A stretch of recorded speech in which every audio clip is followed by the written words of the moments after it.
is a DND student in PGT in Medicine, Garden Reach. He will be presenting prevalence of HIV among TB patients and their clinical profile. Dr. Vijay Kumar. Good morning, respected chairperson and colleagues. Today my presentation is on prevalence of HIV among tuberculosis patients and their clinical profile. 2 disease and 1 patient. Tuberculosis is the most common HIV-related opportunistic infection, and globally 9.4 million people are affected with TB cases. Out of them, 15% are HIV positive, and out of those 15%, 13% are from the Southeast Asia region. India is the highest tuberculosis burden country in the world, with an incident rate of 1.98 billion people, and out of those 1.98 billion people, 4.85 are HIV infected. India is also the third highest HIV burden country, with an estimated of 2.39 million people living with HIV/AIDS. Tuberculosis is the commonest cause of death in HIV-infected patients. HIV infection is among the strongest risk factors for the progression of latent tuberculosis infection to an active disease. People who is dually infected with HIV and tuberculosis, the lifetime risk of development of HIV is TB in an HIV patient is 50 to 80% as compared to that of the 10% in non-HIV infected patients. Many people in the developing country have HIV. HIV is driving the TB epidemic, and in some settings, over 60% of the new cases of TB are in HIV infected. TB services are an important entry point for the identification of the ART eligible patient. Dually infected patients identified through TB services contribute to the 10% of HIV infected population in sub-Saharan African countries. By this extensive review literature, we have gone to our aim and objective, and those are to study the prevalence of the HIV among tuberculosis patients and to study the clinical and laboratory profile of TB patients with co-infection of HIV.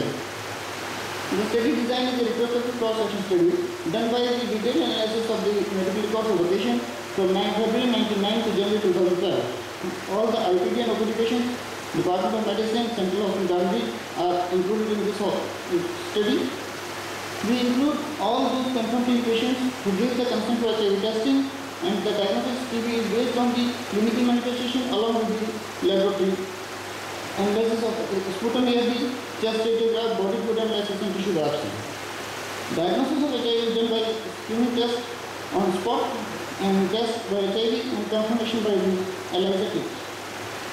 We exclude all those patients who are below 18 years of age and above 60 years of age. We also exclude all those patients attended to or even to the other specialists of this hospital, and we exclude those patients with TB not giving consent for the HIV testing. So, after this data analysis, we observed that out of total 388 patients, we found 48 patients with HIV, that is 12.3%. This is the for patients we get in this hospital from 1999 to 2011, 2012, and average patient is about 3.7, that is 4 patients per year. This 2x2 table shows that pulmonary tuberculosis is in 21 patients with HIV positive, that is, and extrapulmonary is in 27 in HIV positive patients. Total 48 patients with HIV we have got out of 388 tested. So, most commonly affected age group was 31 to 46 age, 41 are male and 7 are females. Out of those 41 males, 30 are from group B, that is field worker, those are on the track and those who are on the written staff. And out of 11, those are the office workers, that is group C. All 7 females are housewives. Out of 48 HIV positive patients, we get 42% have a history of heterosexual relationship, one with the intravenous user, 4 has a blood product transfusion or a history of the surgery, and 1 we don't identify the actual cause, what is it. During our analysis, we found that there is a wide variety of clinical symptoms, and the most common presenting symptom is cough, followed by fever, weight loss, loss of appetite, dyspnea, hemoptysis, and chest pain.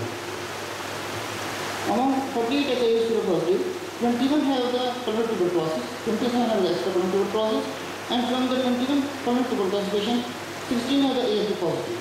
The X-ray finding of these patients shows that the upper zone region is in the 66%. We have shown this. The pie is mostly covered by this upper zone region, and next is the cavity region. Among external tuberculosis, we found that pleurisy is the most common presentation, with 62.97% followed by lymphadenopathy, and other are the CNS tuberculosis, bone tuberculosis with the cavity region found.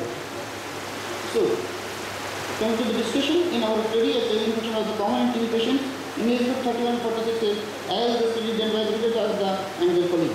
Heterosexual transfer is the commonest mode of bacterial infection done by also raised by other immune studies. Most common symptom was cough and fever in our study. Also by the Patel and Devigan et al., where the Mohanty study says that fever is the most common complaint, and Vinashira and Pai study says that both are equally present. Extracellular tuberculosis is more common than tuberculosis in our study. Also found in the Patel and the police study, Jerry et al., whereas Patel studies found that cellular tuberculosis is more common. In cellular tuberculosis, upper zone is predominantly in all the studies we found. Among extracellular tuberculosis, flu diffusion is most common in our study, followed by lymphadenopathy, also suggested by the Jalil Ahmed et al., whereas Patel found that the lymphadenopathy is followed by flu diffusion. But Pai et al. And Jalil et al. Found that the CNS tuberculosis is more common, extracellular tuberculosis in HIV-positive patients. So, coming to our conclusion, the prevalence of HIV tuberculosis patient is near about 12.3%. With HIV co-infection was common TB patient is 31 to 40 years. That is, young age group is the most susceptible. More common are male, group B staff, those who are out for their work, the school worker. Heterosexual transmission, the commonest mode of infection. Cough is the most common symptom, and the extracellular tuberculosis is more common than tuberculosis as an tertiary care center. Extracellular tuberculosis is more commonly presented as a fluid diffusion followed by lymphadenopathy. So, India has to fight against tuberculosis still now along with HIV. Thank you.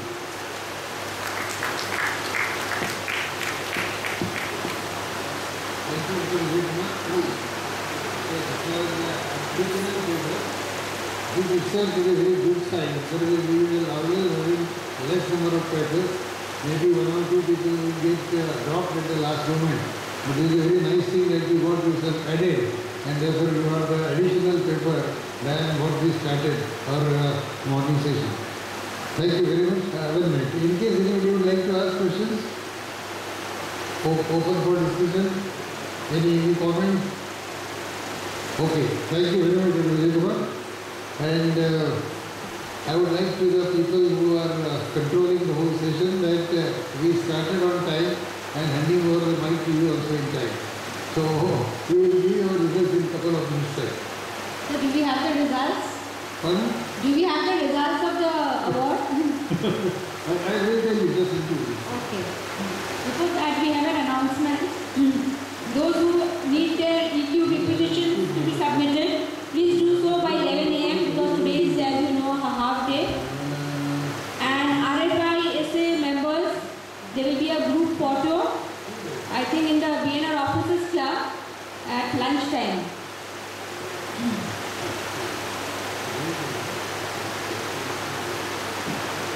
The prize money for the first award is as per yesterday's same amount, rupees 1,500, and second is 1,000.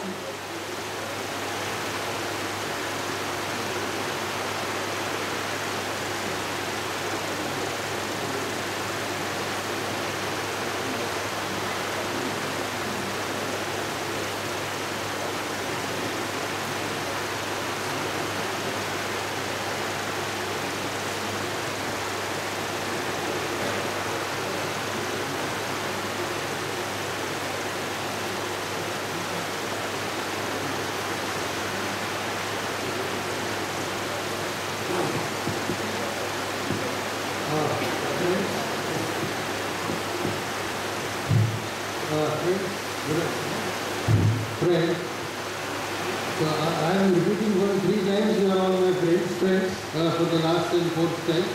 I am very happy that the hall is reasonably full now, and as expected people were gradually coming in, and we had a session of 7 papers presented during this period about 50-65 minutes. Everybody was very well prepared with this topic. They had prepared their slides nicely. They knew their subject quite well, and their presentation was also almost perfect for almost everybody. Only thing 1 or 2 people got a greater advantage was question answer, and At most of the times people never bothered the speakers and then it was left like that. But only two people were asked questions and one of them very outstandingly replied all the queries raised by the audience. So I am very happy to announce the result now. Dr. Narayan has suggested that she also would like to agree to this and therefore it's a consensus decision. The first person to get the best paper award will be Dr. Hashim from Palghat. I must congratulate him because he comes from a smaller place. He is only 88, so that we can say that he is not a very, very big, mature person in the railway environment, but he has done very well. And as Dr. Ravindra has commented, he can also give a message to our colleagues in the surgical department to not to be too over enthusiastic and then leading things with a great hurry or trying to do a big heroic surgery.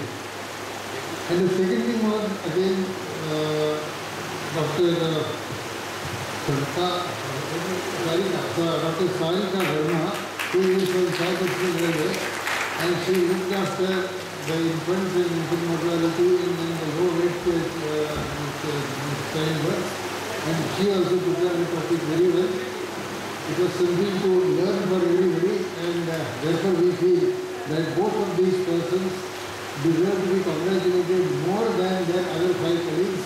But I would like to take this opportunity to congratulate and thank all the 7 persons, because it is the spirit in which you try to present the paper, prepare for it, which requires to be commented, must be commended also, and therefore we would like to say all encouragement for all the 7 persons who have participated in this, and if this trend goes on, I am sure that the railway medical service also will be more scientifically tuned service than just doing the normal routine work. Congratulations to Dr. Hashim and Dr. Sarika.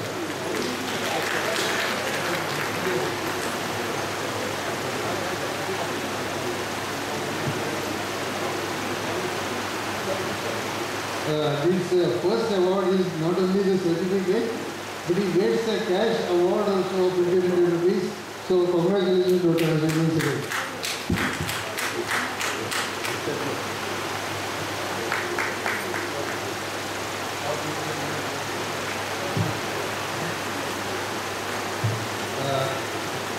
The second is the cash award of 1,000 rupees along with the certificate. And congratulations to all of them. And thank you, madam. Thank you for giving us an opportunity to be here. Thank you. Now I request Dr. R.S. Majumdar, our ex-CMO of South Eastern Railway and an eminent cardiologist, to present mementos to the judges of this session, to Dr. Upasani and Dr. Meenakshi Narayan.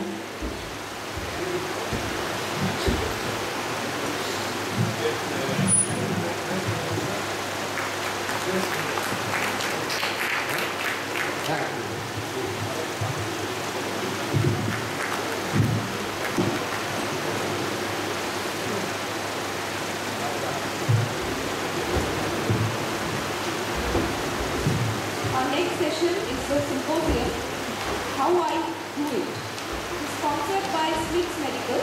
We have 4 topics in this session. The first is suprascapular block for shoulder surgery by Dr. Moushumi Majumdar. Second is percutaneous tracheostomy, which is presented by Dr. Dinesh K. Shahu.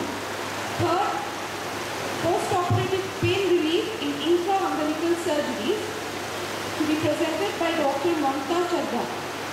And the last topic in this session is multimodal analgesia in the post-operative period by Dr. Shravani Basu. This session will be chaired by Dr. S.C. Das.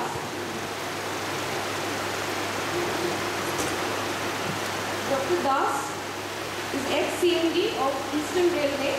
He joined IRMS in 1970 and worked in various capacities in NF Railway and Eastern Railway Hospital.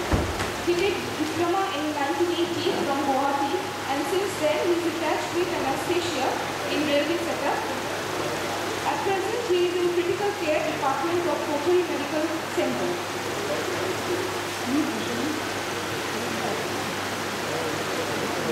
This session will be co-chaired by Dr. S.K. Mohanty, CNS, KGP,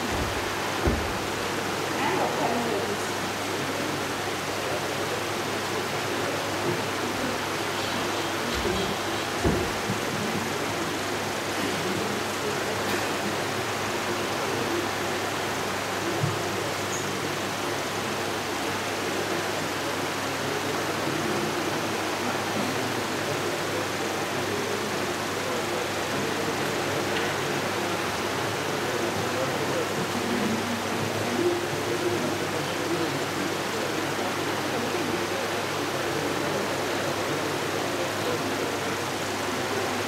Good morning to all. Now, we have come to the second part of our session. This is a very important, interesting, practical, and very common day-to-day use in our way of radiology practice. So we have already heard that the symposium will be on 4 subjects. And now, already in the dais, Dr. Moshe Mujumdar, she was under with me in Biashik, and now she is at Howrah Orthopedic Hospital. She will be presenting the paper, suprascapular block for shoulder fracture. I will request Dr. Moshe Mujumdar to proceed.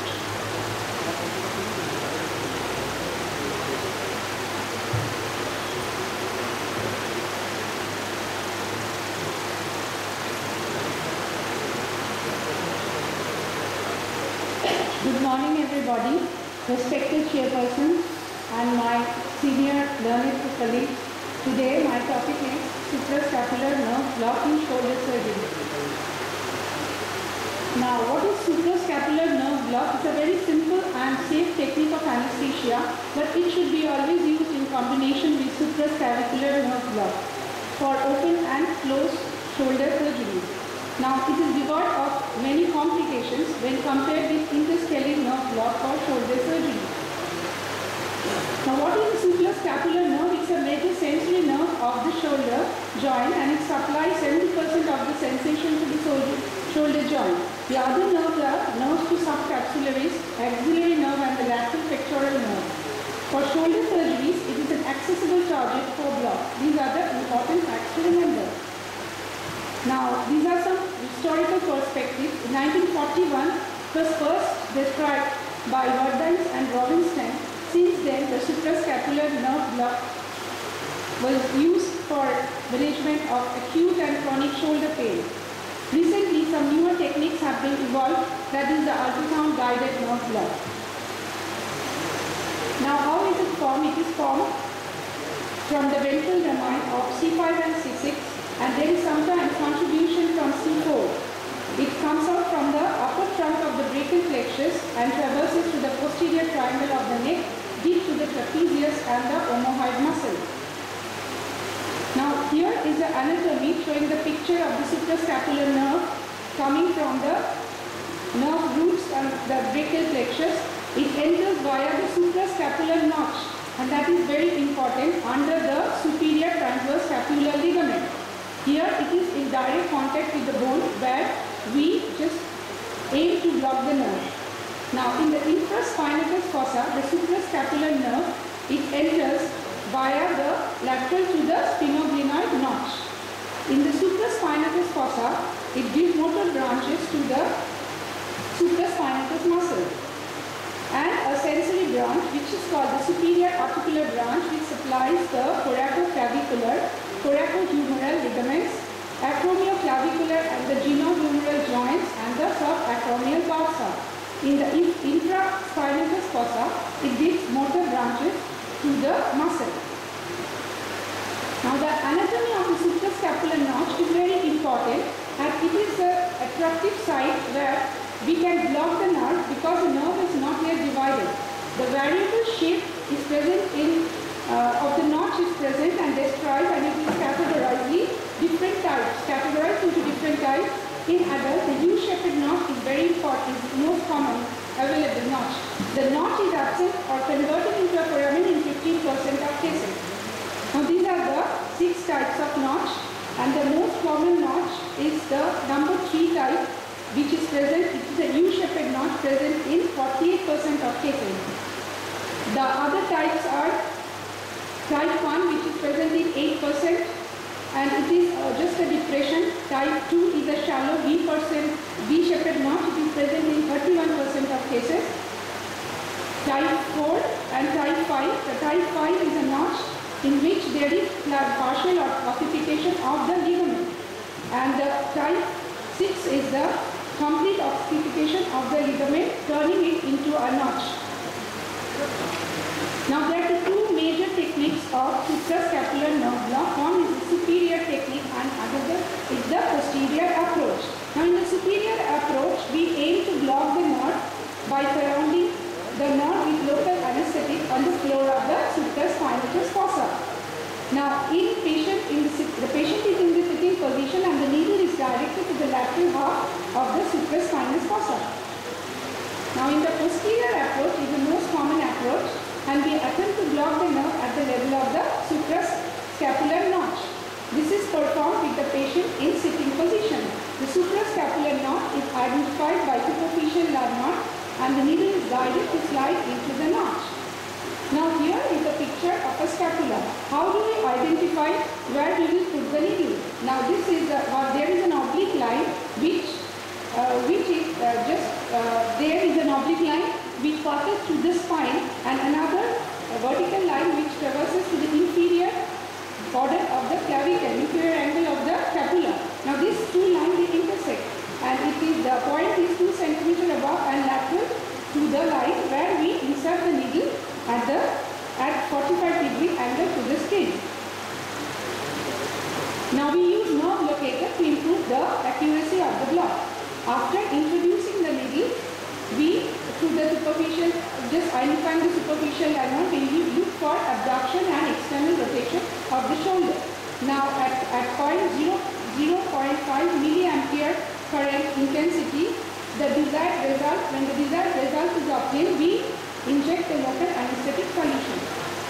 Now the other types are newer modalities like ultrasound guided supraclavicular nerve block, suprascapular nerve block, where the probe is given between the floor of the suprascapular fossa, in the suprascapular fossa between the suprascapular notch and the sphenoglenoid notch.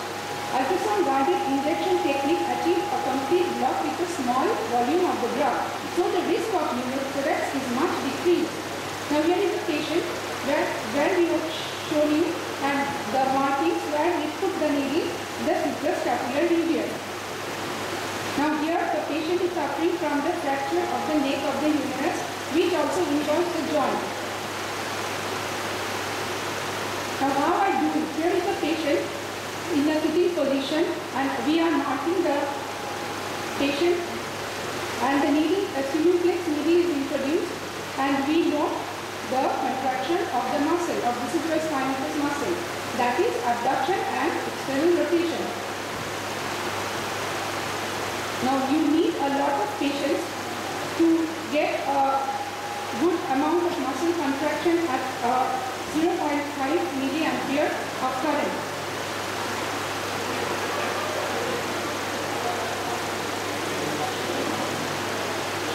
Now we are not getting the twitching very well, so we cannot push the drug.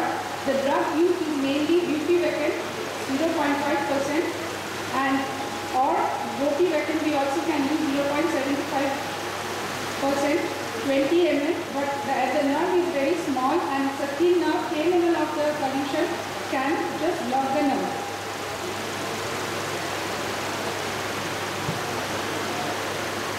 See, you can see the twitching of the muscle. We are just decreasing the current, but we have to be very careful so that the twitching has to be calm.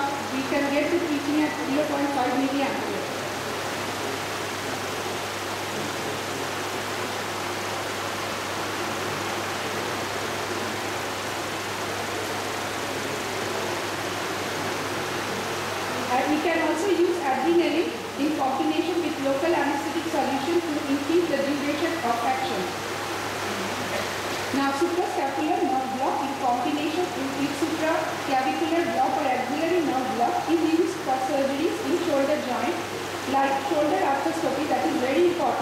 repair of rotator cuff tear and fracture of the neck involving the joint also and dislocation of the shoulder joint. It provides also good post-operative anesthesia for shoulder surgery. Now, it decreases the pain score, reduction in analgesic dose and demand, and discharge time and incidence of nausea is also decreased in case of this block. For patients with chronic shoulder pain, suprascapular nerve block can be used as a therapeutic procedure in rheumatoid arthritis, in frozen shoulder, in adhesive capsulitis, in rotator cuff lesion. Supraclavicular nerve block can be used with a good result. For more prolonged analgesia in this condition, local anesthetic is combined with steroid or phenol when supraclavicular nerve block is performed. Now, mainly we use methylprednisolone as a steroid. These are the therapeutic application of supraclavicular nerve block.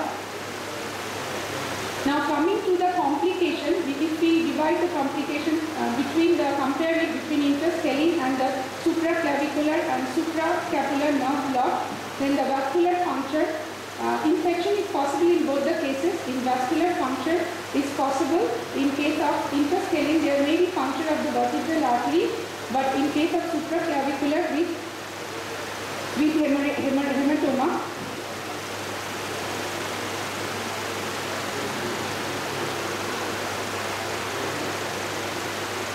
now in the there may be just an hematoma. In local anesthetic toxicity is rare in both of the cases. There can be total spinal in case of interscalene, but it is not very rare in case of supraclavicular or plus SSNB. In Horner syndrome is also present, can be present in interscalene, which we don't get in supraclavicular and SSNB. Phrenic nerve palsy is very common in interscalene, and so we should avoid in COPD cases, which is rare in case of supraclavicular and SSNB. Recurrent laryngeal nerve block is also common in interscalene, but it is not so common in SSNB and supraclavicular. Pneumothorax, though it is a very serious complication, but it is very rare in supraclavicular with SSNB.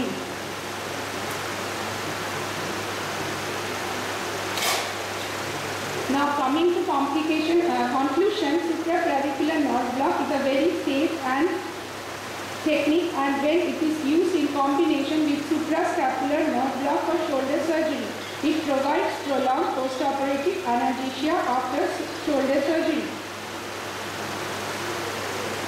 And it can be also used as a therapeutic measure in chronic shoulder pain, and the posterior approach is the most common approach, and pneumothorax is most important, although rare complication of SSNB.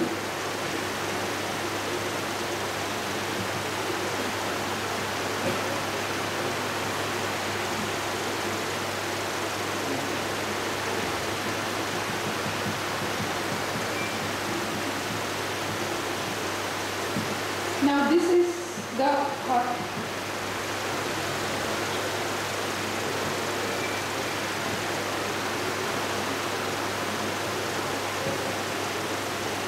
is the hospital where I was working for the last 6 years, and I have learned a lot of blocks with the nerve locator, which is we have already purchased a nerve locator, and we use a lot of blocks because we get a lot of geriatric patients and with fracture. So thank you all for your patience here.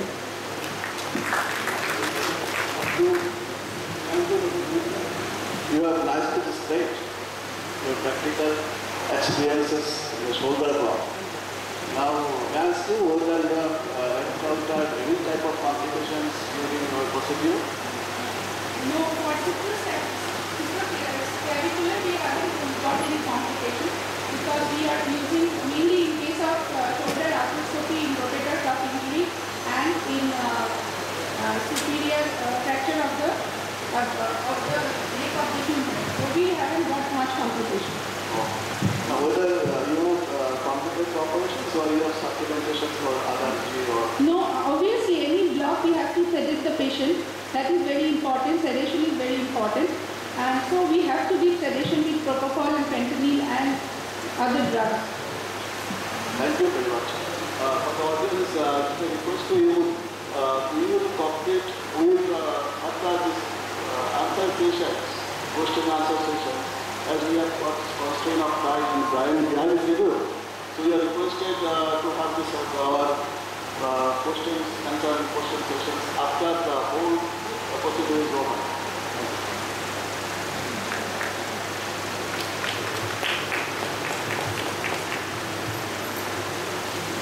Dr. Dinesh Kumar Sahu, he will be speaking on cortical tracheostomy.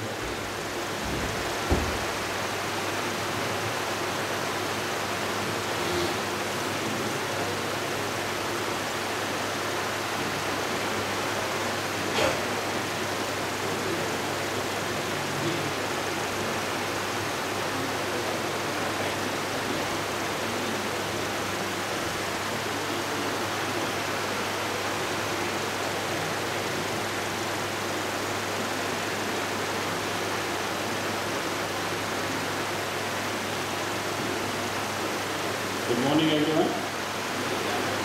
I am going to discuss percutaneous dilatation tracheostomy. How I do it. My presentation will be in two parts: 10-minute discussion and 5 minutes video.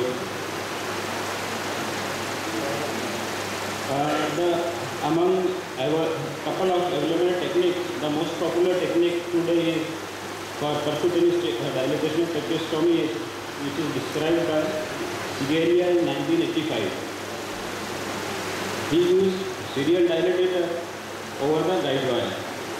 Later on he improved and he introduced a single taper dilator to replace the serial dilators.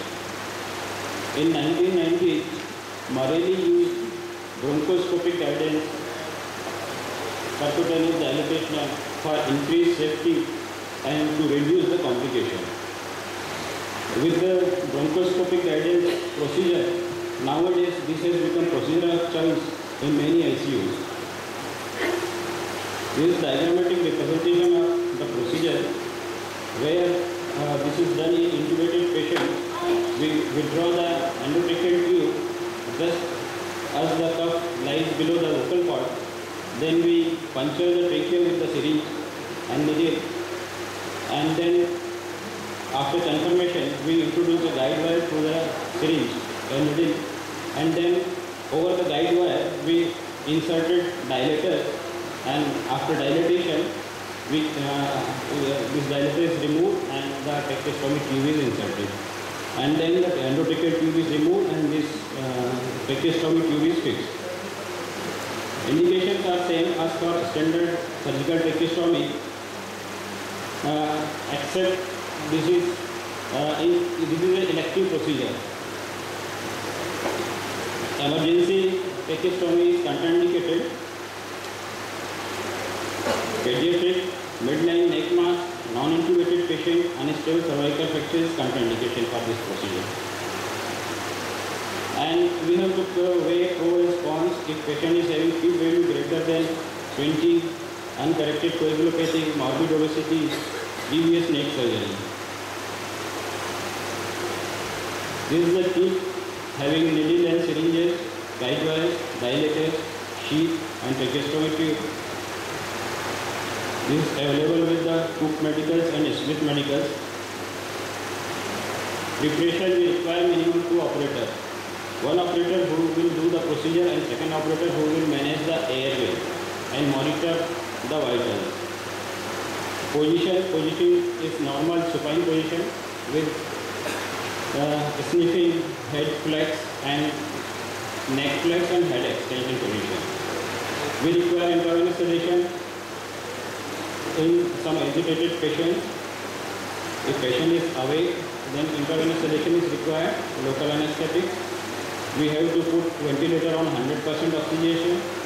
We should adjust ventilator for the leaks, and we should have bronchoscope or intubating flexible laryngoscope, nowadays available in many general hospitals, that can be used for this procedure. If you don't have bronchoscope, like we are at present not having bronchoscope, we are using portable USG machine to assess the trachea, depth of trachea, so that we can avoid the injury to the posterior tracheal wall. This is the position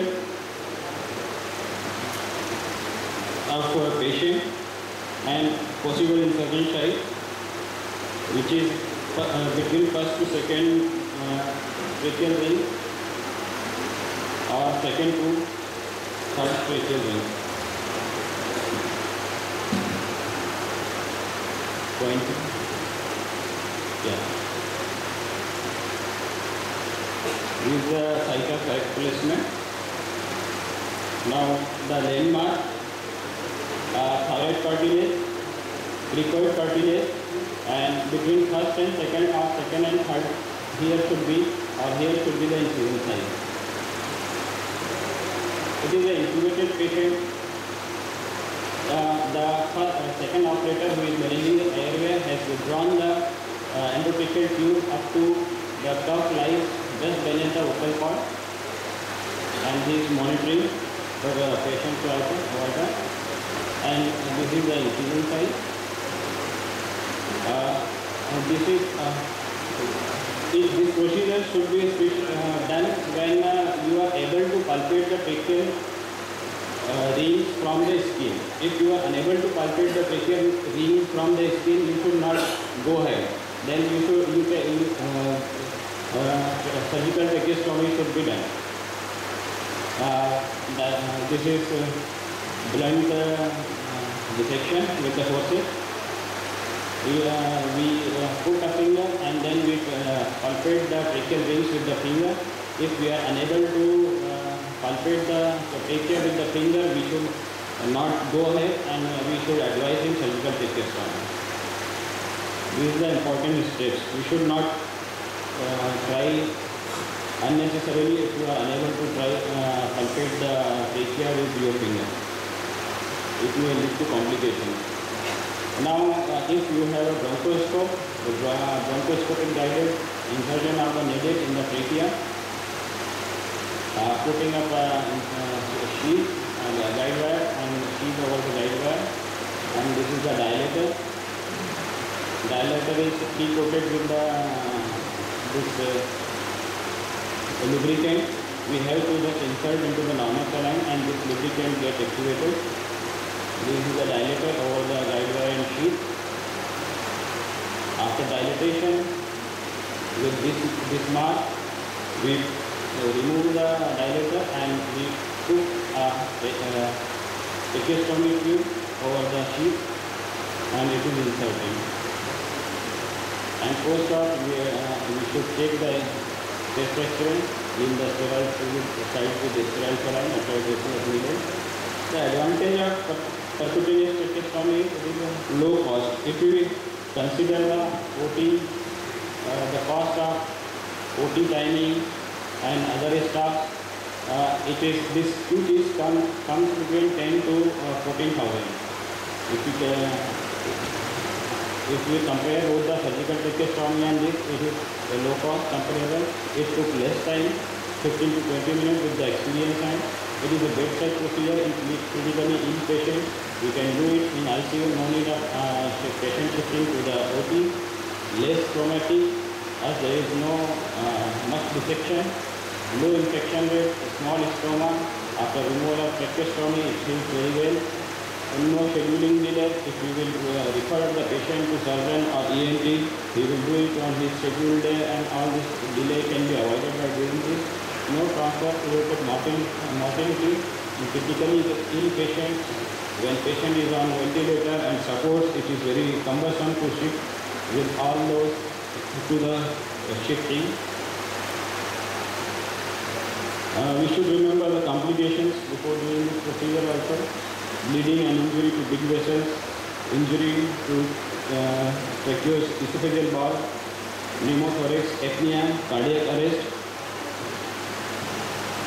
If at any stage a patient may become desaturate with the procedure, so other operators should keep watch on SpO2 and we should immediately intubate the patient and abandon the procedure. Or we can proceed later on. Early complications are like any surgical tracheostomy, bleeding, tracheostomy tube obstruction, tracheostomy tube displacement, infection, and emphysema. Leg complications. This is the USG of trachea. Because we don't have bronchoscope, so we use portable USG machine to measure the depth of trachea from the skin.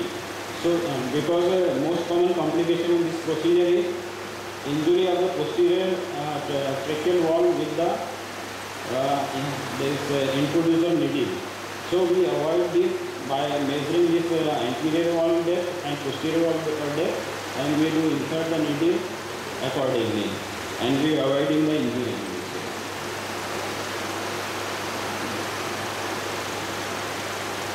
And proceed. Would you please follow up procedure?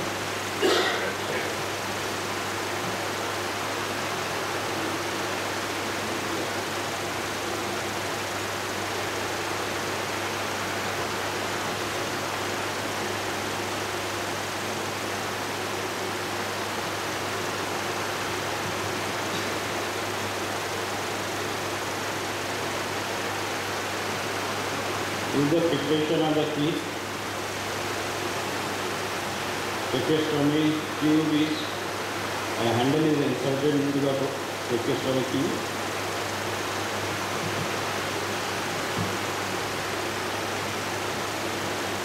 Sorry.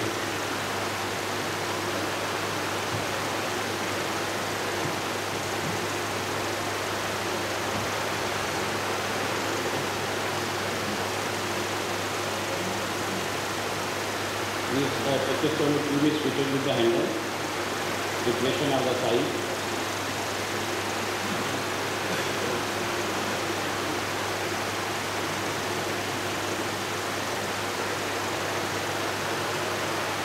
The neck should be thin. Morbid patients, we should avoid this procedure. The cartilage should be palpable from the skin.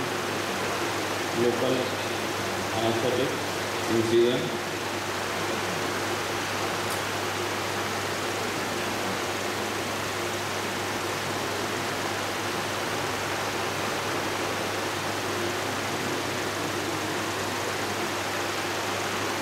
One to 1.5 centimeter long incision. Blunt detection. Palpation of tracheal vein with the finger, insertion of the bronchoscope to the endotracheal tube,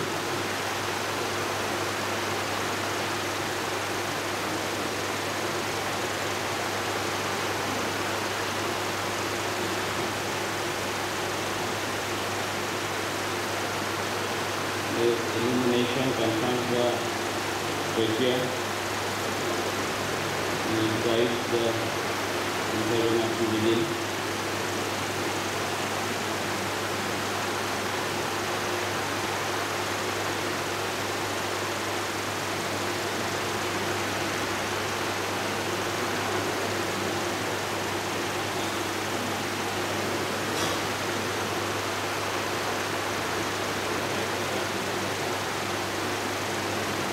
Insertion of guide wire through the needle.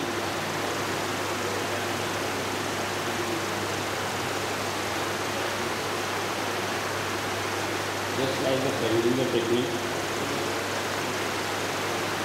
This is a small dilator before the insertion of sheath.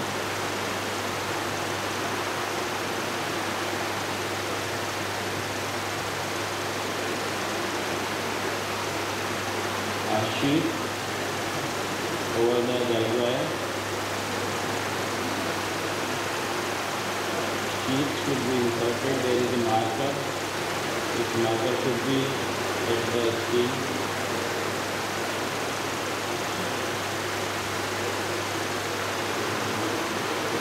There is another marker which should be to that level.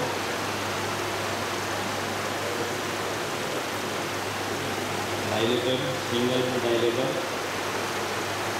Activation of lubrication by dipping into the normal saline.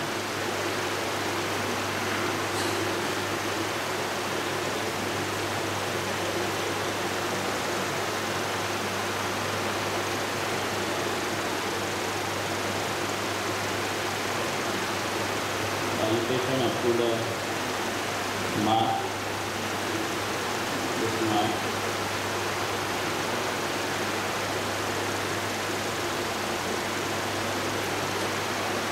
This requires little pressure to dilate the passage.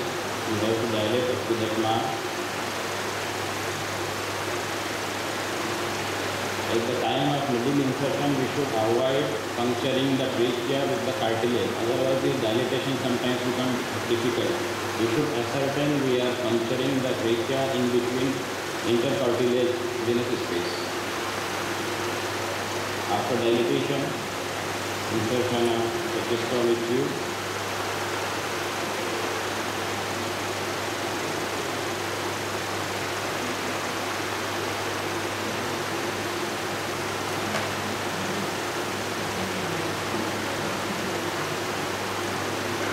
Removing of handle of the user of the tracheostomy tube.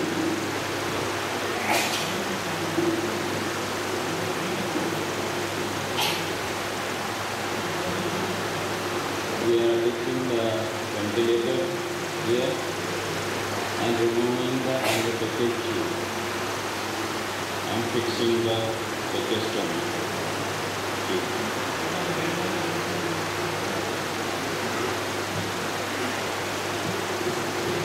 So to conclude, percutaneous dilatation of tracheostomy is safe with a similar or even lower rate of complication as compared to standard surgical tracheostomy.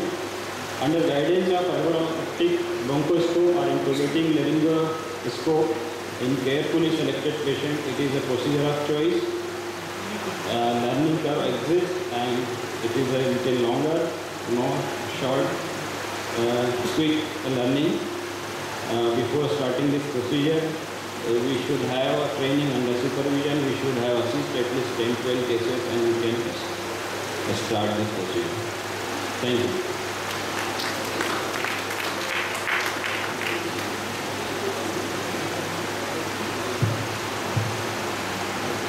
Thank you, Dr. Sahu, for this lovely and nice presentation. Our next speaker is Dr. Mamta Chadha. She will be talking on post-operative care relating intra-umbilical surgeries. Dr. Chadha, please.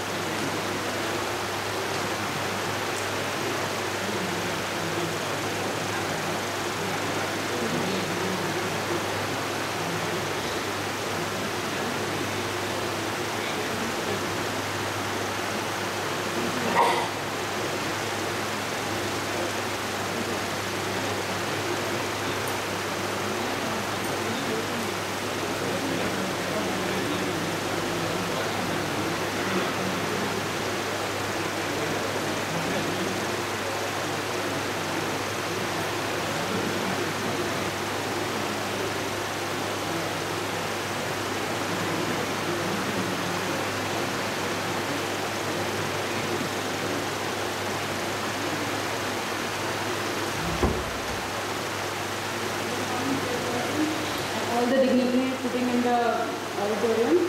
Today I am going to present tab block of the transversus abdominis plane block, which is the relatively